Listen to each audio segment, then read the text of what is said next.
But while it's fairly fresh at the moment, we'll start with our science, won't we? Yes, always start with the science first, and I'll tell you why. Because everyone in this room, I can tell by the glazed look in your face, at some stage you're in a high school or in a primary school. And whether you think you got away from that, you didn't. I'm a teacher, I've been a principal, I know how the system works. The system is very simply made to do one thing, to dumb you down and stop you from questioning. And what they tend to do in school is we test these kids every year now. We are now making children memorise what we want them to memorise. And the sad part of the story is they've been lied to. Now, first up, what we're going to do to begin with, we want to go through the new science that's in relation to where did humanity begin. Now, what I can tell you, ladies and gentlemen, without any doubt whatsoever, is the scientists are now agreed on one thing. Now, you're not going to read this in mainstream. All of the academics have agreed they now have no idea how we eventuated. Now, I'm going to give you some examples that right now they've just come up. What I call it is the white flag. And what's basically happened, ladies and gentlemen, is the scientists have finally realised this story about humanity's evolution is far too complicated for us really to get our head around. But what they are now saying, and I've got paper after paper now, they're coming out all the time saying, we will soon be able to work out what humanity's evolution is. Soon. You've been told that sometime in the distant past, between 60 to 50,000 years ago, some Africans left Africa, made their way through the whole of Asia, and then came to Australia. And that begins the original story. That is so wrong. I can tell you now, the youngest race on this planet, it's nearly agreed now, isn't it, Evan? It's the Africans. The Africans are the youngest. They are babes in the wood compared to the original people. Now, how do we know this? It's an opinion, but it's based on fact. And let's start with the first one. Oh, you did. Yeah, what happens next? Oh, by the way, ladies and gentlemen, this is the first time we've done this year. We're going to do quite a few experiments, so thank you for being our guinea pigs. If we stuff up today, it's okay. We'll do it with you first and we'll fix it up later. Right, this came out of a magazine I'm sure you might be familiar with. Duncan Rhodes sent it to us. It's from Nexus. And he deliberately put this in for us, which we did appreciate. Now, if I asked you to read that right now, my eyes couldn't see it from here, and I'm sure yours wouldn't either. So what we'll do is we'll cover it. We'll give you a couple of ideas what's there. It was a conference that was held this year by a guy called Professor Paul Stringer. And he started by telling everyone, I have bad news. We have bad news here and we don't know what to do with it. The bad news was this. Their story about 200,000 years ago, Homo sapiens originated in Africa, is wrong. That they know. Now let me explain how they've come to that opinion. Now, I'm one of the oldest in this room, so I'll go back to the old time, the dream time way back. When I was a kid in school, I was told there was a thing called Homo erectus.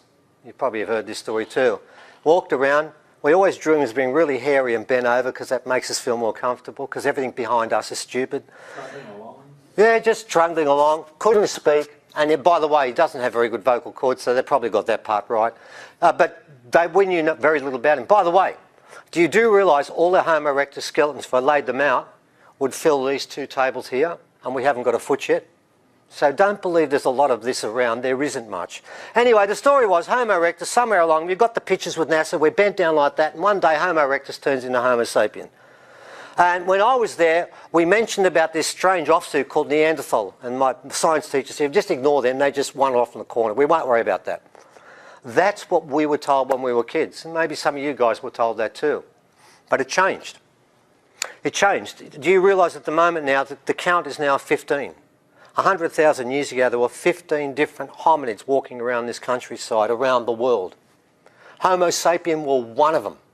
One of 15 or 16, and probably in China, they'll find another one tomorrow, won't they? It could be Homo erectus, Red Deer Caveman, Denisovan. They're all over the place and they keep growing.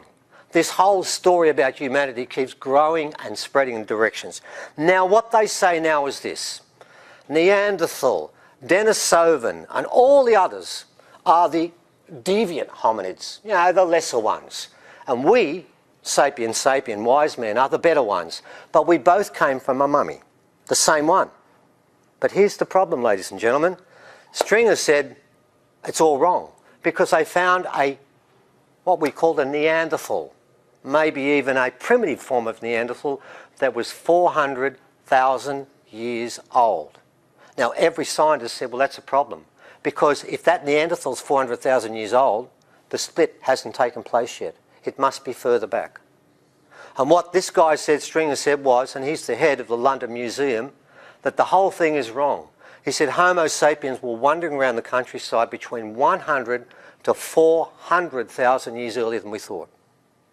Now that is the science. And the best part is, he didn't even know what's come up since in the last 4 weeks. They've now found in Spain a cross between Denisovan and Neanderthal that's 450,000 years old, which means they've been breeding together for a while. And they've now put the date back, not our date, they've put it back to 750,000 years, when they think the split between all the other hominids and Homo sapien took place. Now what Stringer said is, he said, we're going to have to start a new debate because everything we said before is wrong. So when I say the white flag has been raised, it has been raised. Mainstream are now saying, and that was the 5th conference of archaeology in Europe. It's the biggest one they hold each year. And he was the main speaker. And he started by announcing, I have bad news. Why is that bad news? Because it doesn't fit into their story, so therefore it must be bad.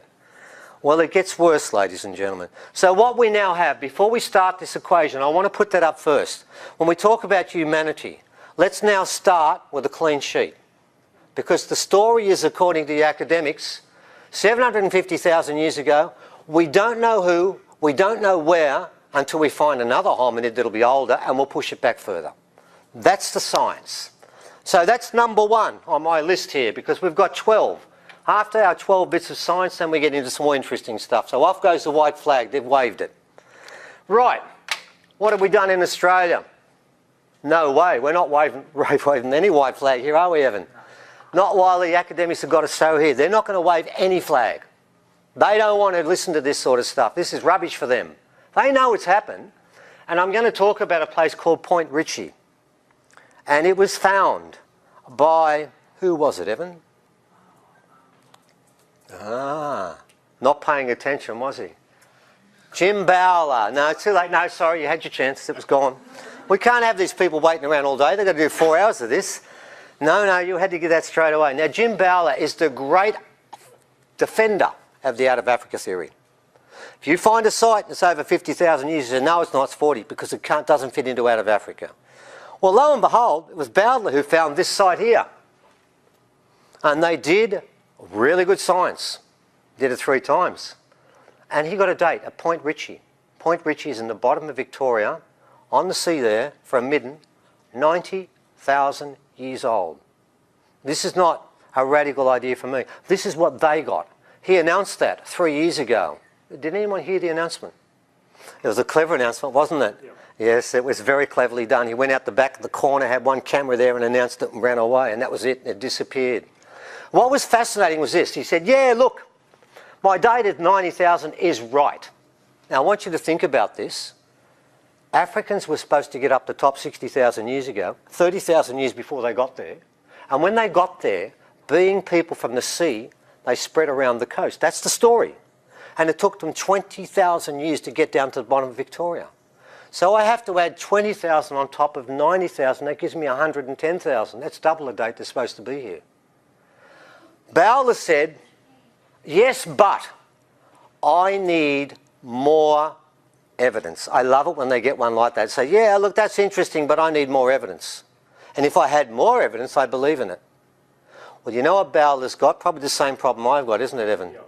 He probably hasn't any short-term memory cells left, just like me. You've got 1 or 2. I've got 4 left, thank you, and I look after them very carefully. But don't feel sorry for me. It was through self-abuse, so don't worry about that too much. But Bowler forgot in 1983, he, along with Gurdeep Singh and Peter Owendyke, went up to the Great Barrier Reef and put down a core sample and came back with a date of 186,000 years when people were there doing fire stick farming. And he put his name to that paper. And lo and behold, he forgot about it. Because if he said he wanted more corroborating evidence, he's already done it himself.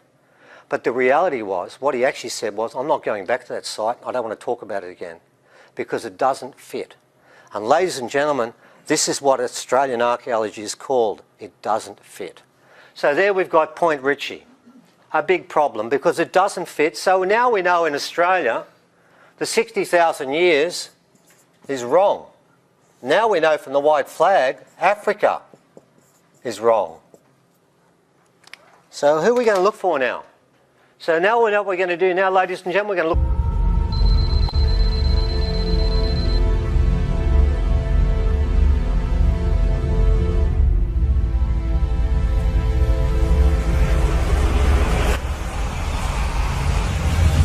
Around the world and see what we can find.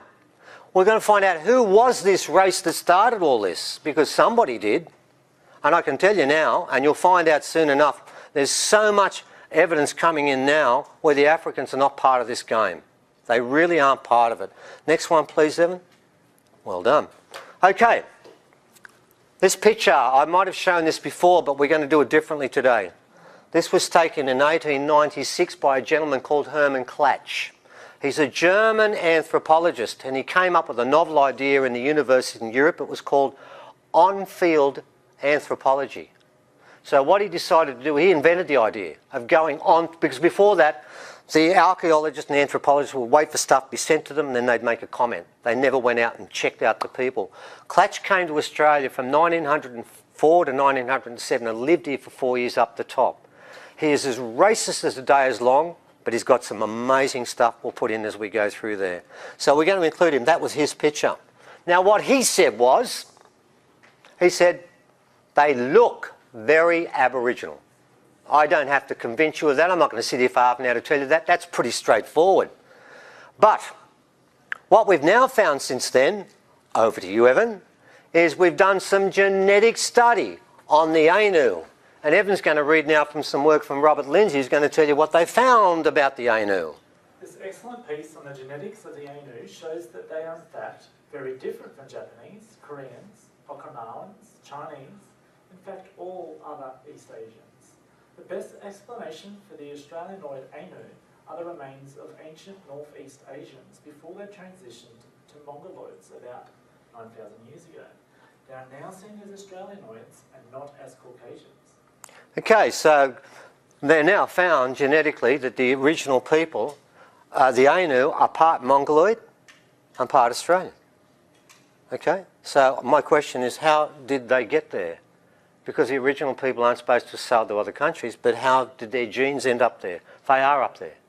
Now what's really interesting, ladies and gentlemen, you know the Asian race, they are later.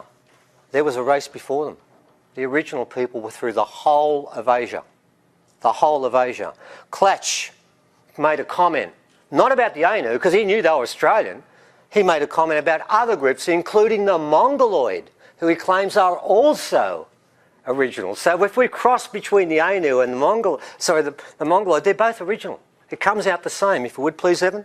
In his estimation, we have not yet sufficient evidence to determine the condition of the Malays and Mongoloids. Nevertheless, despite the void that he felt, it is probable at least that they represent a side branch of the Austral Caucasians. He felt the prominence of the cheekbones, which begins in the primitive Australian type, along with the proportions of the limbs, were original traits that spread throughout Asia. Okay, now what we're saying, and this is actually, they've done a lot of genetic work on this, there are remnant original groups through the whole of Asia. The oldest Homo sapiens sapiens skull found in Asia at Perak Cave is original. That's in Malaysia. So what we have, and according to the geneticists, and this is what they're just finding out, around about 40,000 years ago, the Asian race starts to originate in China and starts to make its way down. And that's when you start to get this movement where the original race, which are the original people, start to break up in genetic cul-de-sacs. And that happens in America too, and we'll look at that soon as we go along. So what we're getting here now, ladies and gentlemen, I'm going to take you around the world, then focus on one place. And Evan's still trying to work out where we're going because he only got this sheet about half an hour ago. So we now cross off the Ainu, Evan. I hope you're keeping up because I am. Okay, so the Ainu are gone. So what have we got there? We've got Mongoloid, and we've got Ainu, and we now know that they are actually original genes. So we know they're travelling. We know they're at least in Asia. Now, who is this group? Now, let's do the other part of the equation first. Are we not? Oh, well done, Evan. Okay, next up. You've heard of Adam and Eve, and we've been told that Eve is in Africa. Look, just for the sake of keeping the argument balanced, let's say Eve is in Africa. That Eve, the person who created all of us, was in Africa. Well, guess what, ladies and gentlemen? If she was, it was a long-distance relationship because Adam was never in Africa. So if they did, if she was, he must have travelled to Africa, slept with her and went back because he's not African. We now know that as a fact. I want you to think about that. You can't make a new race with a woman on their own unless it's immaculate conception. I'm not going down that path today. Otherwise, you need a man, and the man is not African. And we now know that for a fact. Okay, Evan, who is this mob?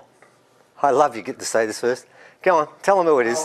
Kleisel and Rahansky. Right, now what they've done is they've done the largest study of Y chromosomes, which is what we carry, men. It's what they measure from us. Now, Y chromosomes are crappy to measure because they're very erratic and they're very hard to do a lot with, but you can compare them with each other. That's all they're good for. You really can't date with them. Some people say you can. The women's genes are much more reliable. Our genes are a bit more willful. We can't control them as well. Okay, now Evan, could you tell me what the base of this study was, please? A more plausible interpretation might have been that both current Africans and non-Africans descended separately from a more common ancestor, thus forming a proverbial fork. A region where this downstream common ancestor arose would not necessarily be in Africa. In fact, it was never proven he lived in Africa. It was never proven. The first paper which I have here says probably in Africa. These people never said definitely, they said probably. It was never proven that anyone was in Africa. It was an assumption. And when the genes to begin with, we didn't understand them well in the 1990s. We do now. We understand them much better. Now, ladies and gentlemen, here's the problem. What they then did was they took 400 men who donated their sperm to a greater cause, and it was analysed. And what they then did was those 400 men are what are called non-African. They took them from every race bar African. And then they compared their sperm to African sperm. And what they look for particularly is there are 13 specific haplotypes that only belong to Africans. And they figured, okay, we'll see the connection. So 13 times 400 is 5,200 possible hits. And do you know how many hits they got? None. Not one. There was not one haplotype, not one chromosome in any of those non-Africans that matched the Africans. No, not one.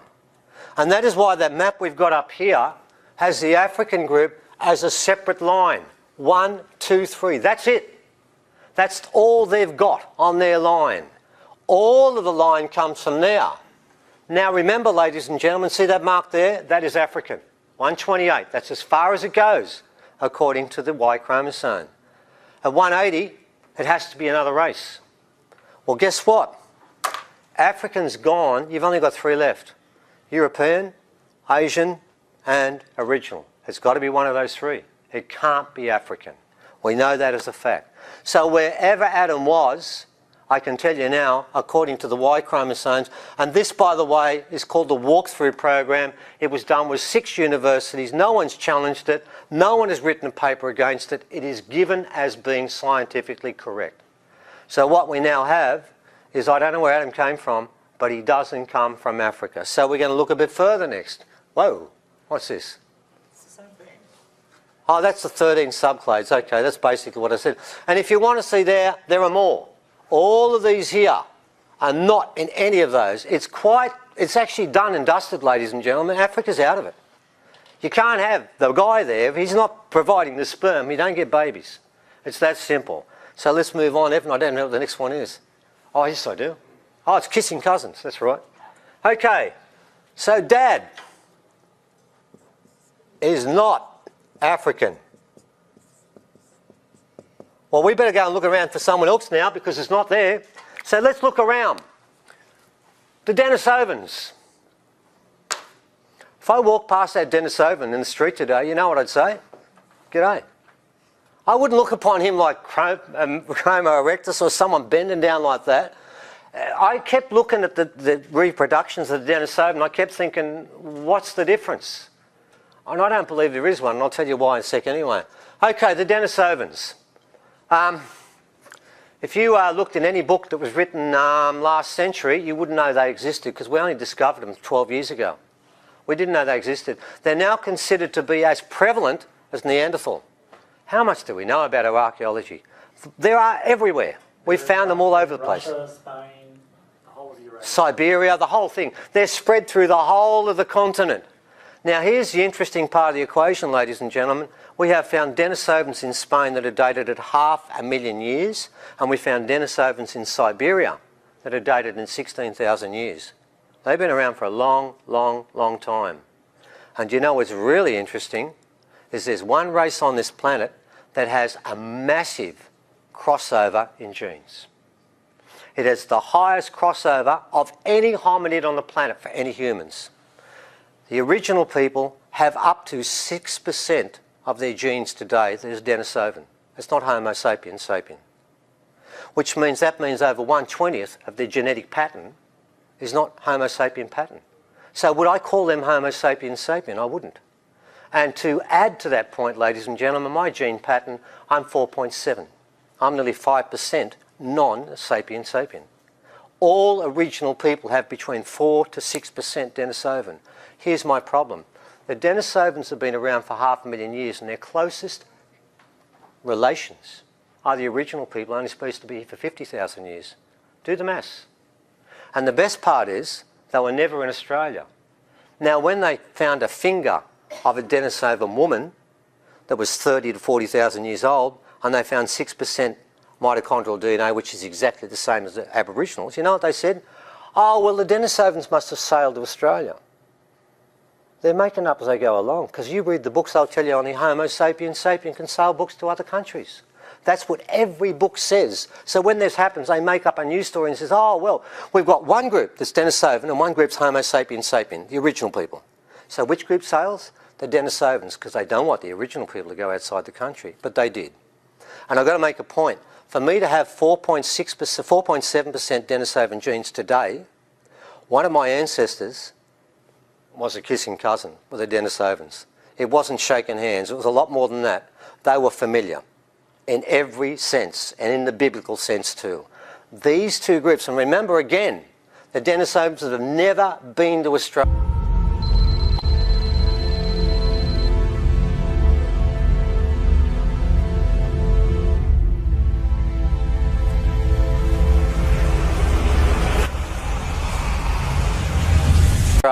So how did the genes get out there? I'm starting to get a pattern now, ladies and gentlemen. Someone is wandering around the countryside because Spain, Siberia, up here, we've got Japan. We have original genes in every spot, spreading everywhere, all over the place. Okay, now, we've done that, we've done that. Now the next question is, have I got proof of a boat journey? Because that's what I need here, don't I? I need a boat if they're going to go all around the world. And yes, we do. But it's an unusual boat, isn't it, Evan? It's quite unusual. Are you going to show it to them or are you going to keep it a secret? Oh, there it is. Okay. What's unusual about this boat is that Evan's going to tell you a story now. We're working with a... Well, you tell them the story, please, Evan. Mayan priestess, and she got in contact with us and said she's worked out that they actually came to Australia from Central America and described, without even seeing this photo, a boat that looked like that. It was actually a sealed boat that had a little hole for the cooking fires to go through, and they used the currents to come across. They knew at a certain time of the year they could hop in the boat and just arrive in Australia. I think it was about 3 weeks it took them. 3 or 4 weeks. And she even said, gave us what they ate along the way. They Maize. Special maize cakes that they made that lasted. And the boat was completely sealed off. Yep. There were no sails, no rudder. It was a complete sealed piece. And what would actually happen is it floated. Now, if you'd heard of Thor Heyerdahl, the guy that did the La Balsa story, are you aware of the fact he wasn't trying to prove that the South Americans went to the Pacific Island? He was trying to prove they went to Australia. That's why he sailed to Ballina. Pacific Islands wasn't the proof here. He was working on Paul Rewritten, who said that the original South Americans sailed to Australia. That's what he was trying to prove. And what he did was he launched 3 weeks late and he got stuck around Easter Island. If he'd gone at the right time of the year with the currents, he would have got to Australia. And they told us that this boat would get them to Sydney, somewhere near there, didn't they? Yeah, somewhere around Sydney, Central Coast. This was taken to Gosford, that same boat. So, and by the way, ladies and gentlemen, if you want other proof, the oldest painting, the oldest engravings of boats in the world, with 23 and 29 people, which is dated at 50,000 years, with people sitting in the boats, is found in the Kimberley region. That's the oldest anywhere in the world. 23, 29 people, that's a boat. That's a full boat. They're sitting there, and it's an ocean-going boat. And that's where you'll find the oldest record of boats sailing to oceans. It's in Australia. That, notice also, this is for high waves. It's not for this river. It's not for the lakes. It's for the ocean. Highbrow. Highbrow. Next one, please, Evan. And we now know we've got boats, and we've got them all over the place. All right. I'm going to do one more place because we're going around the world. I want to make this a global story because it is. Next part, we're going to go back to what is the reliable genetic part of this story. Ladies, we can date your mitochondrial DNA. Every time there's a variation, we can date it down to 3,500 years. It's really a fantastic genetic marker. The women have got the complete history of humanity inside their genes. Now, what's interesting, ladies and gentlemen, there's 7 too many in India.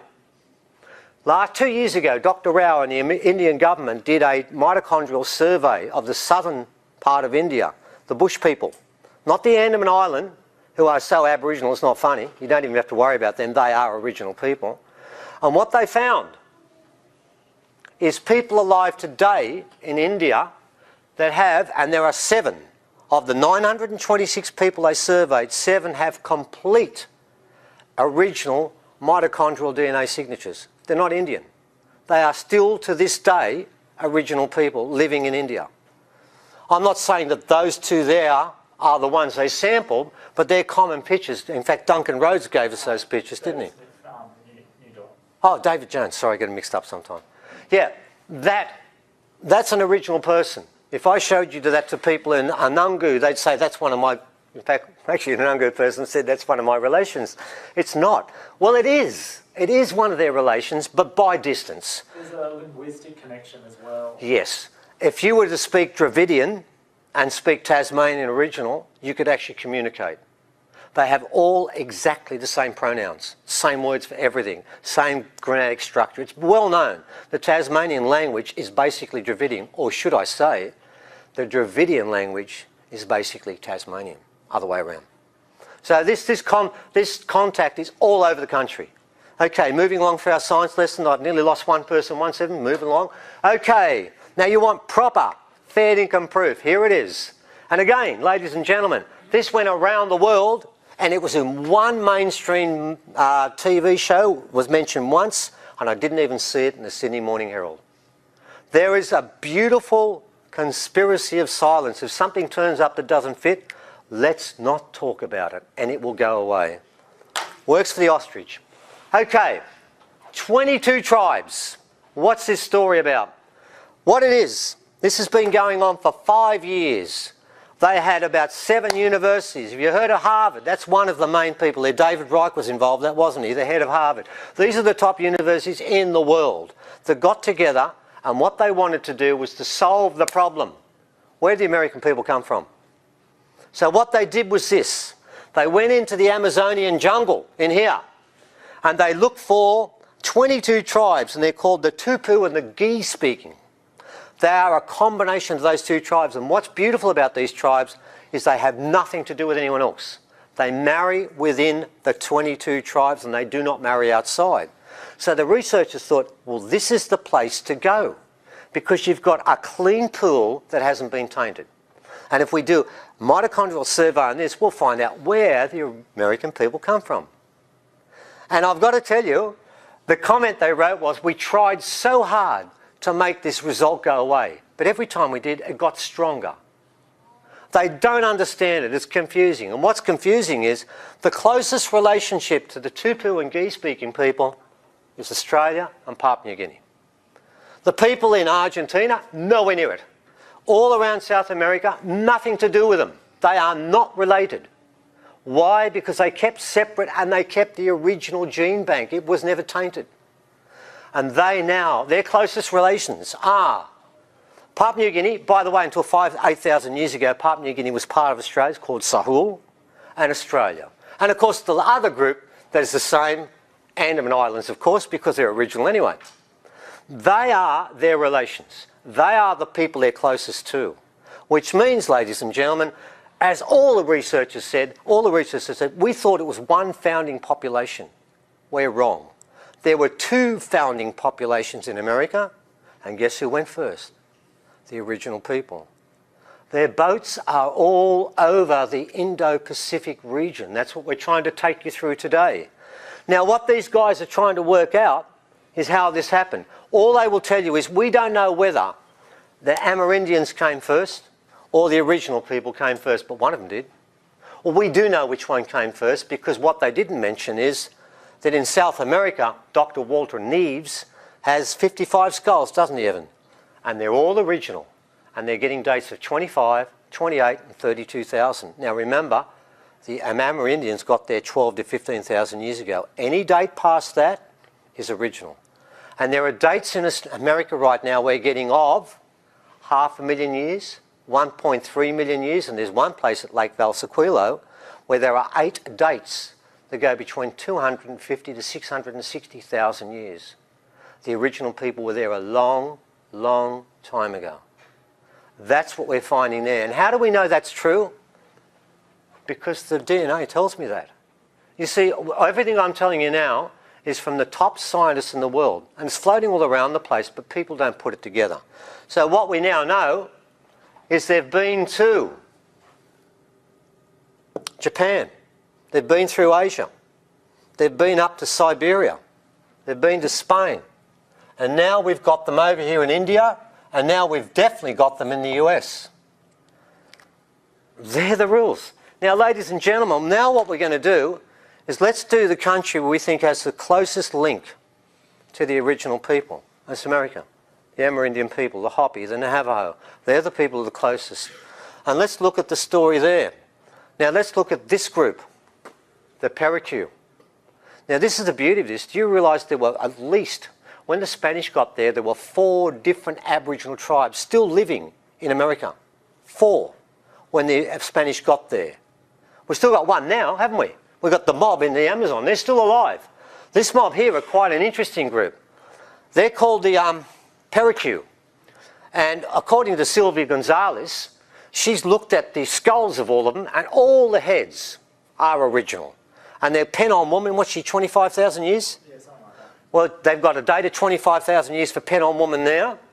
Now, what Evan's going to read to you now is taken from an earlier book of ours, Constructing a New World Map, and it's basically a coverage of the Spanish record of the Paraque. I want you to listen to the description and then compare it and see if you can find another race that rings to the same story. If you could, please, Evan. These people are now extinct, but their combined demise is quite recent, and they were still thriving when the Spanish invaded their lands.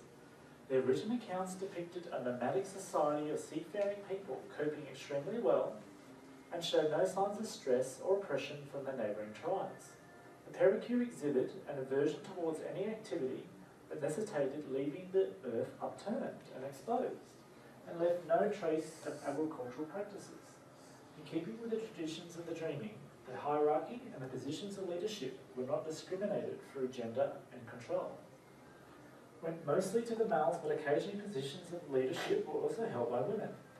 Their religious practices appeared to resonate to the precepts ordained by the dreaming. The Paraque religion was basically a shamanistic system, with unique burial rituals requiring the application of liberal servings of red ochre and a method of disposal claimed to create corpses resembling mummies. The men, who normally went naked, hunted with the assistance of woomers to propel their wooden spears, which the Spanish referred to as atalas, spear throwers. Ladies and gentlemen, there are no Amerindian tribes that hunted with a woomera. Only original people hunt with a woomera. The Paraque hunted with a woomera. and they were naked. That's original. That's original. And they're dark. They're dark. So that group, there was 150 of them, 160, something like that, when the Spanish came. Now, you know what's happening to these groups? Yes, the next group came in. And by the way, some people, our sites, some of our articles have gone up on the Ku Klux Klan. Haven't they, Evan? Yeah, that was a bit of a surprise. Yes, it was a bit of a surprise. You know why? They're using this to say, well, if you Indians wiped out the original people and killed them, what right have you got on the land? Now, this is rubbish, because we just read there where the other tribes tolerated them. You're going to find this in each case. They tolerate them. But what you're going to find is the Paracuta right up in the corner here. Now, what Sylvia Gonzalez says, when they were sailing, that's what she says, when they were sailing, they got caught in this cul-de-sac here, and that's why they settled there. But it's a cul-de-sac, and all around it are Amerindian people. Where's their genetic change over there? They haven't got one. Let's go to the next group. This group also, what have we got up next, Evan? Is it the Euro? They also, we've got pictures of them. They were still alive in 1900, weren't they? Yeah. There were 6 men, but no women. And the men, just like that guy I showed you before, the Ainu, he wouldn't sleep with the women because they were not the same. The same with the 6 men. They were of the original race, and all the other women were part Euro, part Amerindian. Now, with that story there, Evan, if you can, you've got 2 to read there, haven't you? And this will tell us something about the Euro. Now, they lived at a place called Lake Titicaca. And do you know what? No one would go near them, because all the other Indian races thought these guys are weird and different. They can walk on water. We won't have a thing to do with them. They kept away from them. In fact, they thought they were disgusting. Evan, if you can, please, this is journal from the Spanish, or the... It'd be the Spanish, wouldn't it? Spanish again. Yeah. The Euro claim they descended from the people that built Tiwanaku's civilization. Other Indians believed their blood was black, and they could not drown nor be struck by lightning. The Euro did not consider themselves to be related to others, and did not consider themselves human. Neither did the other Indians concede them that quality. There's a separation there, ladies and gentlemen. They're not of the same group. The term Euro, according to the local dialect, means rustic, dirty and stupid. An account of the first contact between the Spanish and the Euro highlights this divide. Their language was described as ugly, guttural and a vulgar tongue, the most difficult to learn in the whole kingdom. This race, which was Doa-Daleptic and much darker than their Bracco-Saleptic neighbours, were regarded with contempt. Now you know why I get him to read the words out. I couldn't read those 2 words if I tried. It's very obvious. I'm his father. We can do those ones. What that basically means is they're incredibly black. That's what it meant. They had a different physique than the rest of them. So the Euro are black, dirty, vulgar, and they claim they don't belong to the Indian people. The Paracuta claim they have nothing to do with these people. Can you see that pattern's repeating itself? They are original people. But notice again, we've got Lake Titicaca, which is a long way from where the Paracuta were. What we've got is remnant races in different parts of America that have been wiped out at different times. And I think we go on to, in fact, we're nearly finished the science lesson, ladies and gentlemen. We're about to get on some pictures in a second. Let's put the Euro done. They've done. We've got the Paracuta about 200 years ago. We have the Euro 100 years ago. And of course we have Tierra del Fuego down the bottom there. This was taken by Clatch again. Now, are you aware of the fact that in 1578, Francis Drake, you might have heard of him, he went down there. He went down there to look at the Patagonian giants. You see, these people here, they don't believe they belong to the rest of the Americans, just like the others. And they stand over 7 foot. Everyone went down to in England. They thought this was amazing. It was famous. They're everywhere. Let's go and see the Patagonian giants, because they're not like the rest. And I think has our friend Mr. Clatch got something to say about them too? He's got something racist to say. Oh, of course he's got something racist to say about them. The question is still full of puzzles, especially as regards to the Yalgans of Terra del Fuego. Those very primitive physical and cultural features remind us of the lowest races of the old world. Ah, the lowest race of the old world are the original people. I have to tell you this, Clatch decided that the original people were the beginning, but the original people stagnated in their ignorance and we all got better. So they're the rubbish that we begin with. I've got to tell you, Clatch is great to work with because he's not a crusader for original rights, but he's a scientist, and if you work through the racism, you get some great information. It's just sometimes the racism is horrific. It's pretty bad. You can get one sentence with 4 racist comments in it, and you think, oh God, how can you put it all together? It's nearly impossible. 7 foot high. That's typical of Asian people. Not. Never. Never typical of Asian people have a whole race 7 foot, 7'6". They are another group of the original people with the broad noses and the wide faces, which is what the original people have. You can still see, there's a documentary that came out, I think, in the late 90s, and they interviewed, I think it was 2 or 3 sisters. Yeah. They were to figure out they were the last of that population. Yeah. And I think they were in their 90s, so I think they've since passed, but yeah, they're still around that recent. And you know what, ladies and gentlemen? They were part of that. So, ladies, what we've tried to do now is just very quickly take you a bit of a whiz around the world, particularly the Indian Pacific Basin, to prove to you the original people have been everywhere. They were the first race. They were the very first race. Now, what we're going to do now is let's get specific and come back to one country, Australia. Let's look very quickly. I'm going to dismiss this thing one more way. We're going to look at this story about the Africans coming here 50 to 60,000 years ago. That's the theory, the out of Africa theory, and they got here 50,000 years ago and got down to Victoria about 30,000 years ago. Well, that's a load of rubbish. There are at least at the moment 10 dates that are over 60,000 years in Australia. 10 different dates. And all of them were given by, not by us, by scientists. Sometimes they've been challenged, some haven't been. We just don't talk about them. Okay, next one please, Evan. Now we're going to talk about the Australian story. And there's an interesting part to that story, which is this particular gentleman here. And then we're going to get onto our sites. What's interesting about this person, he is agreed by everyone, whether it's Alan Thorne, Jim Bowler, I don't care who is the oldest original person on the planet. Oldest. In fact, it's the oldest complete Homo sapien found anywhere in the world. It's 60,000 years old. And if you look very carefully, you'll notice that the front 2 teeth have been taken out. Initiation, religion, 60,000 years ago. You can see a darker colour there. That's red ochre, just like the parakeet. Same way. Notice the 2 hands are placed there grasping the penis. When the Whitefellas got there in 1790, 1810, they buried them the same way then. That burial technique has been going on for 60,000 years untouched. That's a religion, ladies and gentlemen. But here's the interesting part of the story. We got the bone. We got a little finger bone, and we took out some mitochondrial DNA. Now, this is so important. When it came out, it was on the front page of every newspaper for one day, then we didn't discuss it anymore. The reason is because the mitochondrial DNA we found there, you cannot relate to any other race on the planet. Those genes that this person have, we don't recognise. But I can tell you one thing, there is not one African marker amongst the gene pattern of this person. Now, he's either 50 to 70,000 years old, and if they did get off the boat, he was one of the first ones to get off. He is supposed to be reeking in African genes and Y chromosomes. He's got nothing. He's got nothing. What the experts said, because they had to have a reason for this, they said, oh, he is a mutation that came out of Africa and lay dormant for 20,000 years, popped up in one generation. Oh, geez, fair income. I thought they could have come up with something better than that, but that's the best one they come up with. And the interesting part is, if he is a mutation, if he is one, why was he buried with such dignity? Why'd they spend so much time on someone who's a mutation that may have been sterile? Gee, that'd help the family, wouldn't it? And the tribe.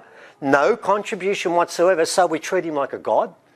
It doesn't make sense, ladies and gentlemen. It's rubbish. Here's part of a story that goes way back to the beginning. Now, if you want to believe that he was on that boat, then would you please build a bigger boat? Because it's not enough to include him. You've got to include all the other original people that are fair income original people. What about the little fellas? There's not one elder in this country that won't talk about them, will they? Love the little fellas. Oh, they love them. Because they're their teachers and their advisors. They're the wise ones. That is a picture of a race of not dwarfs or pygmies, but little people. He's the boss. That's Joseph Birdsville, 5'10" he is. He was the tallest of their tribe. That was taken in 1938. 2 months after that was taken, the elder told Joseph Birdsville, we've had enough of the white man's ways. We're going off into the bush and you'll never see us again. That's up in the back near Kurunda, near Cairns. You go up in the rainforest there and try and find them, but you won't find them because we read stories about them. They are the masters of camouflage. They say you could walk past them and they could take the guise of a tree and you wouldn't see them. There are whispers that they're still there. There are whispers they're still there, but they don't want to be with us right now. Some of the elders will tell us, oh yes, we've met them. And if you don't believe that, let me tell you something. Go and look up the height distribution for the smallest high school, primary school in Australia. It's at Corunda. Their genes are still around. They have the smallest primary school kids in Australia, in Corunda, right next to where they were. They're still around. They're still around. They're still there. But if you're going to put this mob on the boat, because they go back a long time, you've also got to put the next one on the boat, because he's not like the Grassol one. This one here is called Robust. He is, at Lake Mungo, WLH 50, is dated at 50,000 years. They were supposed to be on the boat then, so he must have got on the boat too. But I've got to tell you something. If he was in this room right now and sit next to the Denisovan, we talked to the Denisovan, but we'd have some issues with this bloke.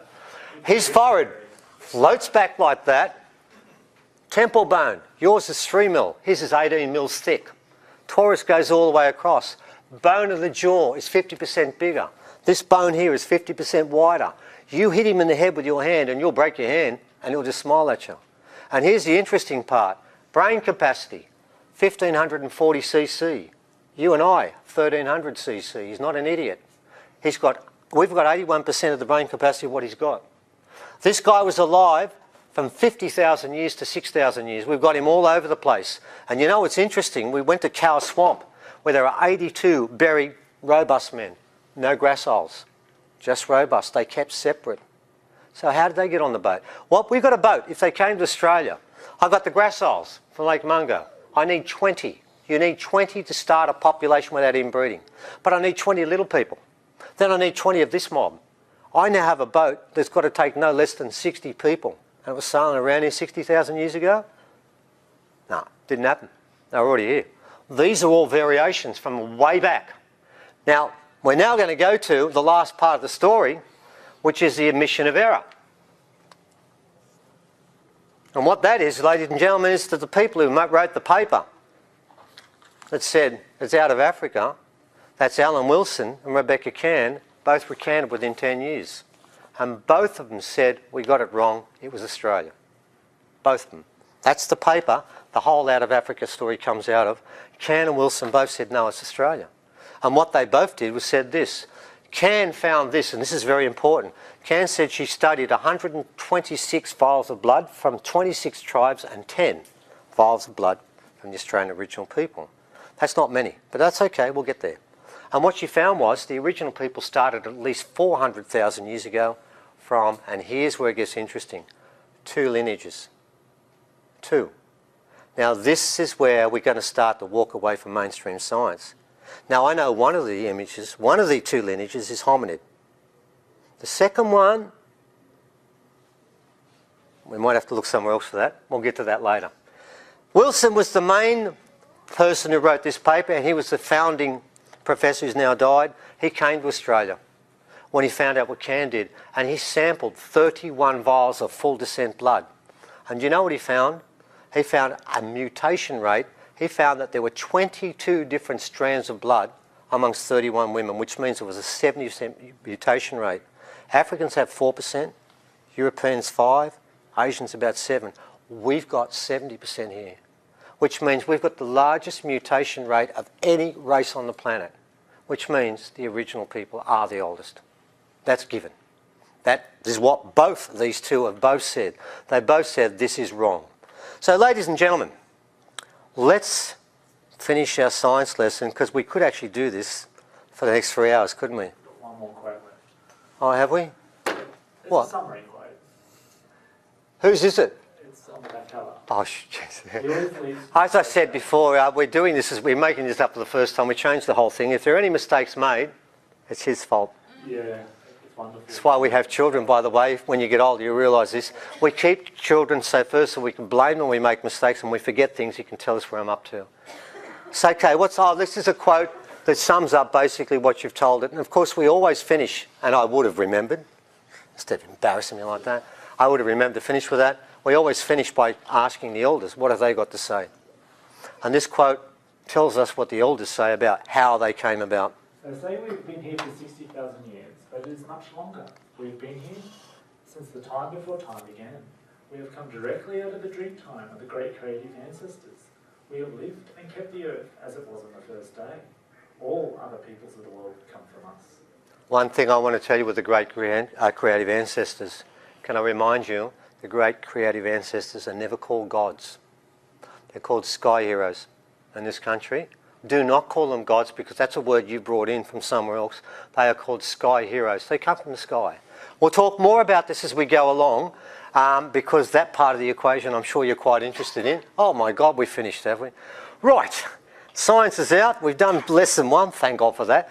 And everyone managed to stay awake for most of the time, which is brilliant. And don't worry, if you do fall asleep, I will certainly not point that out because I am always the one who falls asleep first. So I just walk around you gently and not wake you up. Now, ladies and gentlemen, now we're going to work with some of the stuff we've been doing. I'm going to present to you a site that, yes, we have got the top laboratory in probably New South Wales on side with. They've looked at this, the scientists have looked at this, they saw it yesterday, and this is straight from the laboratory to you, and they cannot understand what this object is.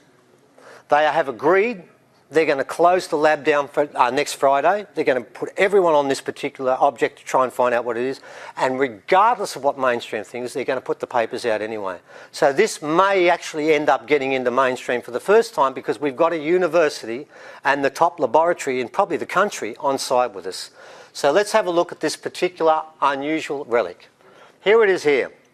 It was found 1 metre beneath the surface at a place up our way which contests with Tully for the highest rainfall in Australia. On any given year, they might get about 180 to 200 inches. This was found 1 metre beneath the surface, and by our figuring, it's been there for thousands of years, but it's not rusted. It's not corroded. There is no form of erosion or corrosion or anything on this particular thing. We don't know what it's called. If you have a look at this now, what's really interesting is you could put this in a dark room and it would continue shining. And by the way, that's what the scientists are blown away by. They cannot understand why it's got this sheen or luster all over it. It really, you could turn the lights out and it would still have a light, wouldn't it? Yeah. It's the most amazing artefact I've ever seen. Now, what's really interesting about it is this. We think it could be. Well, we don't know. If it's a horse, I've got some problems because we've got people from around the world who've been to all the museums and all the places they can. Nobody's found something close to it. There's no tail. There are no ears. And when you get to the ears, there's a latch that goes across. Can you turn to the back of it, please, Evan? We turn it, oh. Right, as you sort of lean this way a bit as you take it in, what you start to see is, can you see that bit of blue there? The bit of blue there? We know there's copper in there. Now, when's the Copper Age? It's going back 2,000 years. I can tell you what we know is not there. There's no iron ore. You see, you can date, and we're going to find the impurities because we've got this particular thing that costs $1.5 million they're going to use next Friday. We can find the impurities and find out where it came from. But what's really interesting in this story, ladies and gentlemen, is there's a bit of blue there, which is an accumulation or concentration of copper in that area. But as the scientists, when they grabbed this, they pulled it. And they pulled it around and said, this is far, far too strong to be copper. There are other things in there. Now, this is where it gets interesting. Can you go back to the picture before, please, Evan? What we're interested in is not so much that effect, but the mottling. Can you see how the colour's mottled? Now, here's where it gets interesting. We've done some research, and recently, from the 1960s onward, they put something into brass and copper. It's called molybdenum. It's only used for the most sophisticated machinery, for energy generation. Now, what it does is, it will give a sheen to the metal it's given and gives mottled effect with the colouring. Now, there's only 2 things that can do that. Now, the interesting part is, ladies and gentlemen, that was found in the 1960s. We think it's in there. And we know that this is thousands of years old. The question is this. We've got it down to 3 possibilities. And by the way, this is as far as we can go. It could be a Celtic horse. It could be about 2,000 years old. That's one possibility. I don't think it is that. Others claim it could be a pre-Incan one, don't they? Like a llama. A llama. Yeah. We have another group that claims it's a giraffe. But has anyone ever seen ride a giraffe? I don't know what the skills are in it. Could be fun. Oh, yeah, right. But everyone's guessing. Everyone's guessing. But I'm going to throw something in there, ladies and gentlemen. I don't think it's any of them. And I'm going to tell you what I think it is, and I'm not sure if it's right, but we'll find out as we go along. Firstly, when you put molybdenum in there, you make this a superconductor. Do you realise after silver, which is 100% conductor of electricity, next one up is copper. You put molybdenum in there, it works better than silver. Why would I be using a refined metal that makes it a superconductor if it's a statue? Is it a statue? Is it something else again? Remember up the top there, there's no ears, but there's actually a latch where you can put a latch that puts the two bits together. How big is it, Steve? Yeah. How big is it? Oh, it's about this big. About 10 centimetres, okay? I was hoping to bring it today to show you. Oh, geez, you couldn't pry that off him. In fact, the professor said we'll put it in the safe. Yes, mate. Yeah, I think the pronunciation is molybdenum. Sorry? Molybdenum. Think it could be that? It's got an unusual spelling, if you're interested. Yeah, I'll look for it. M-O-L-Y-B-D. That's what I was trying to say. U-N. Yeah, that was me trying to say it. That was my interpretation of it. That's the one we're looking at. Yeah, you're right. M-O. M-O. Yeah. I know it. Yeah, I know what it is. It's the same one, but I didn't pronounce it properly. That's the one we're looking at, because if it is, what it does is it means this. It can't be in an earlier culture because they never used the metal. And then we have to look elsewhere. My take is this. I don't believe it's from an earlier civilization. I do not believe it for a second. And I'm going to tell you why. I'm going to tell you a story that's slightly out of sync. Quite recently, we were working with Ancient Aliens on 3 sites, and we're going to do one in a sec. It was at the Karyong site there, and we went out to a place called Bulgandri. And there are carvings there of Bulgandri and his rocket ship when he came through the Milky Way. And that's what Gavi was saying at the time. Then he said something that shocked me. He said, see those 4 kangaroos around the rocket ship? And I thought, yeah, okay, we can see them. And they were filming this at the time. He said, the Pleiadians brought them. They brought them here. These animals don't belong here.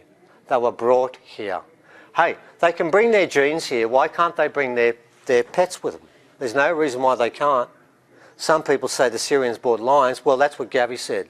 And then that makes me think, if they brought them there, is this an animal from here or an animal from somewhere else?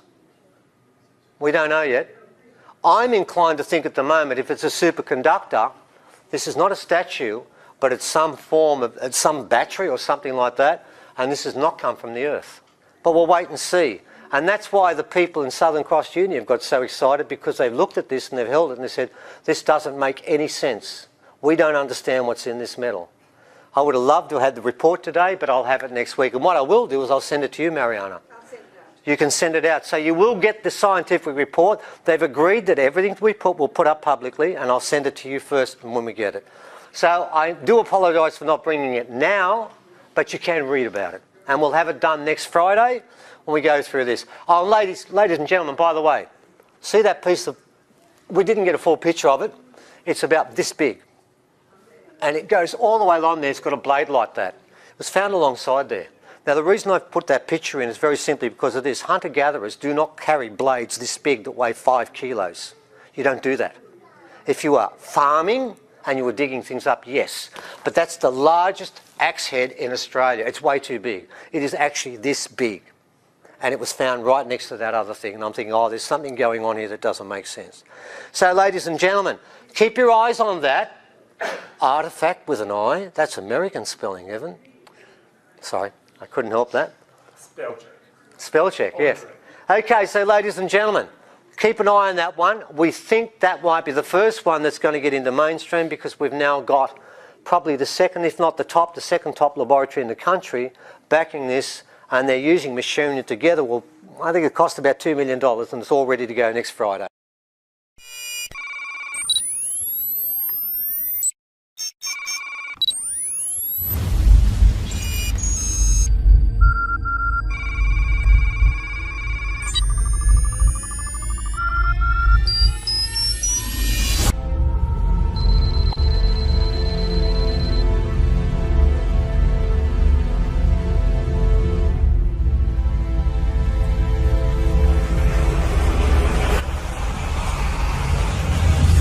Well, while it's fairly fresh at the moment, we'll start with our science, won't we?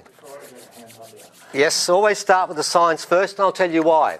Because everyone in this room, I can tell by the glazed look in your face, at some stage you're in a high school or in a primary school. And whether you think you got away from that, you didn't. I'm a teacher, I've been a principal, I know how the system works. The system is very simply made to do one thing, to dumb you down and stop you from questioning. And what they tend to do in school is we test these kids every year now. We are now making children memorise what we want them to memorise. And the sad part of the story is they've been lied to.